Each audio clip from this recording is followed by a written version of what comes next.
Hi guys, in politics, ministers will always look for a good day to bury bad news. And last Friday, the Labour government dealt a massive blow to Northern Ireland. Casement Park, a sports ground that was expected to receive a significant amount of funding from central government, will not now get it, which will be bad news for the hope of improving community relations through sport.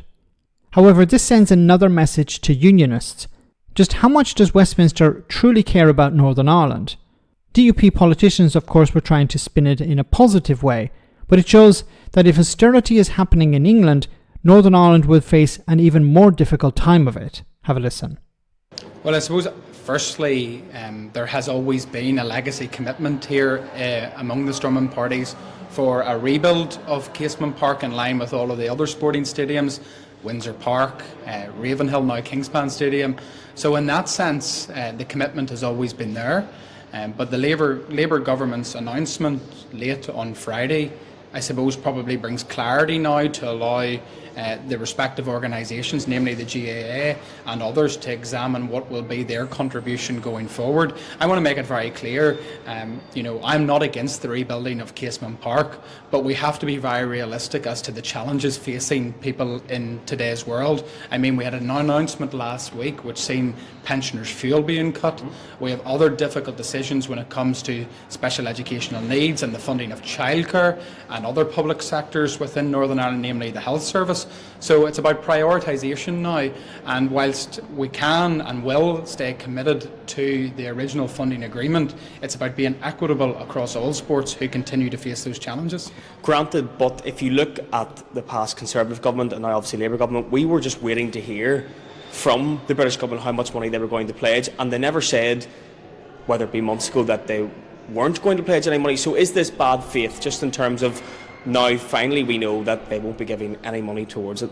Well, I suppose the Labour Party will have to answer whether or not it's an act of bad faith or not on their part. I can only say where we have been in this journey, we've been very clear and consistent. Yes, the rebuilding of Casement Park was committed to alongside the other sporting stadium, alongside equitable need in terms of funding allocation from the Northern Ireland Executive.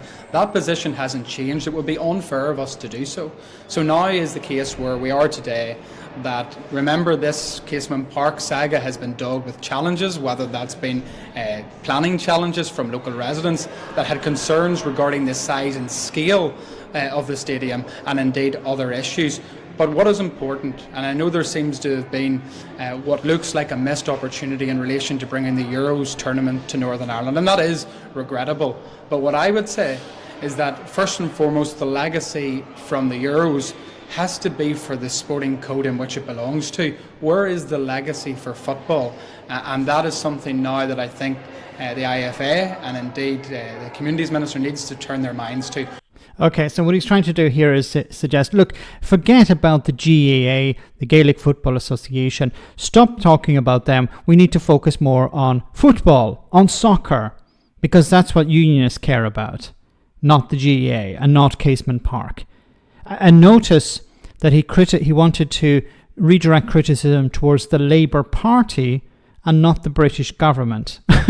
Now that may sound trivial, but the DUP will never criticise the British government. They'll criticise the Labour Party, even though they're in charge, but they'll never criticise the British government. It's a sort of fan service they have. It's the cosplaying kicking in. Now, I'm not going to get into the politics of this regarding Casement Park. It's possible that the Irish government, who have huge amounts of cash at the moment, following their disagreement with the EU over Apple paying taxes, it's possible that they could fund this and it wouldn't really cost them that much. But I want to focus more on why this has happened. Now, this is quite dishonest from the British government. You know, the Secretary of State for Northern Ireland was in Northern Ireland recently, and he sort of hinted that Casement Park would receive the funding it needed. But now that's gone, and it was buried on Friday evening before Parliament closed up for another recess. This was a little bit dishonest, to put it mildly. Now, we have to think about it in Westminster political views, in the view of Westminster politics. Westminster cares about protecting itself. Now, Keir Starmer has a majority, a massive majority, And I've said before that if he lost all of the seats that Labour won in Scotland, he could still hold on to his majority. He'd still be okay. So whatever leverage Labour MPs in Scotland have over Starmer is quite limited. It's not nothing. They could, form a group and try to demand more funding for Scotland, for example. But Starmer doesn't have to listen to them. They could all vote against the government. They could all rebel, but he would still have his majority. Now, that's Scotland. Think about Northern Ireland.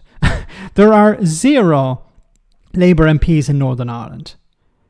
So what leverage do Northern Ireland politicians have over Keir Starmer? Well, they're not part of the coalition like the DUP used to be. There are no Labour MPs in Scotland.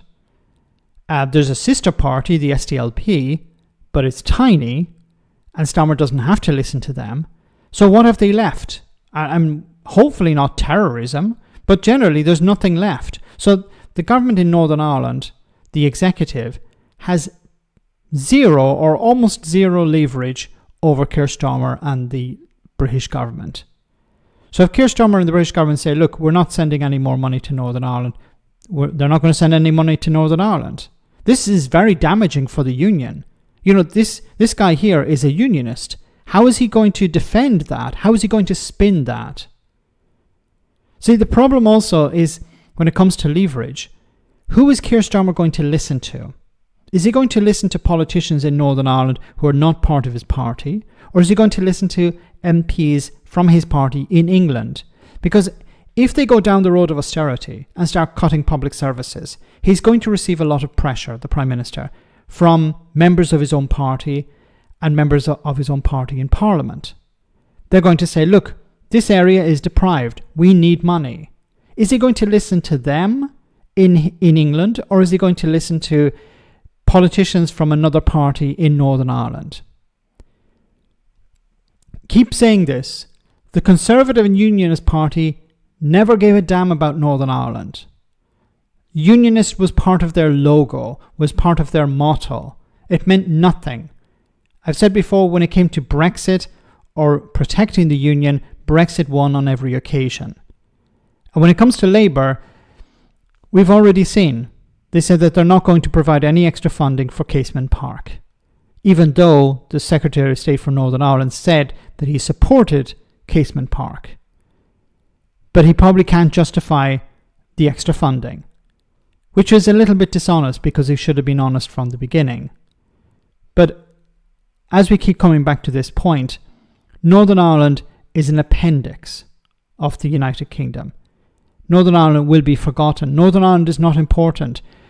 Harland and Wolff, an industry that was fundamental in Northern Ireland for over a century, which actually built the Titanic ship, is closing down, is going into administration.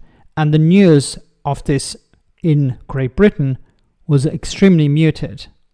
Not by design, it's just people in Northern Ireland are not thought about in Great Britain. The situation in Northern Ireland is not important to the British people.